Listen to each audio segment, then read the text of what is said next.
You're only here because I felt sorry for you. My mother's voice cut through the clink of silverware. She didn't even look at me as she slid two glossy envelopes across the table. My brother snatched them like a child on Christmas morning. First-class tickets. Destination, Tokyo. The table buzzed with his excitement. "Finally! Japan!" he laughed, waving them like trophies. I didn't say a word, just kept my fork steady, the taste of betrayal settling on my tongue heavier than any meal. My bonus. My sacrifice. Months of 12-hour shifts, all swallowed into paper they'd never intended for me. I smiled faintly, cleared my plate, stood up, and left. That wasn't the first time they carved me out of the picture. Growing up, my brother was the heir, the chosen. When he failed, they shielded him. When he stumbled, they lifted him. And me? I was the utility, silent, dependable, invisible. The extra shifts I worked because you don't have kids. The loans I covered just until your brother gets on his feet. The vacations I never saw because family money is tight this year. But it wasn't tight for him. Never for him. That night, though, something in me clicked into place. It wasn't anger, it was clarity. If they saw me as a wallet, then fine, but a wallet can close. The plan formed with surgical precision. Step 1. Reverse the miles transfer. I logged in, one click, and the seats they'd stolen from me reverted back into my account. No refund for them, just empty confirmation codes. Step 2. Cancel every hotel reservation tied to my card. Kyoto, Osaka, Tokyo. Each one undone in silence. The emails rolled in like dominoes, each cancellation confirmed, sweeter than the last. Step 3. Freeze their emergency account, the one they'd leaned on countless times. The one I had co-signed years ago out of guilt. I called the bank, verified my identity, and locked it down with the same calm tone one uses to order coffee. By midnight, their entire trip was a ghost. Morning brought the storm. At the airport, TSA flagged them at the gate. Their tickets scanned red. Invalid. My brother's temper lit first, shouting, demanding answers. My mother, tight-lipped, whispered excuses to the staff. I wasn't there, but I didn't need to be. I could picture it perfectly.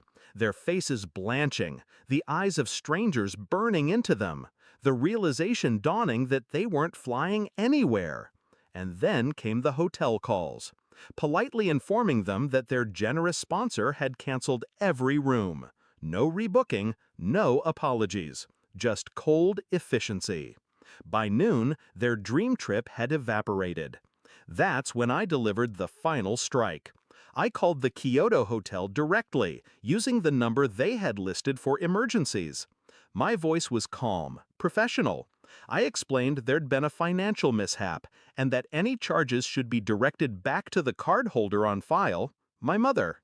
The manager thanked me, said he understood. I hung up. It wasn't about money. It was about erasing the safety nets, stripping away the entitlement they wrapped themselves in. They didn't call me that day, not even the next. But by day 3, my phone lit up. First, my brother. "What the hell did you do?" Then my mother. "We're stranded. Fix this now." I ignored them both. Hours later, a final message came through. "You'll regret this. We're still your family." That one made me laugh. Family. The word they weaponized whenever they needed something. The word that vanished when I did. Weeks later, I saw them again.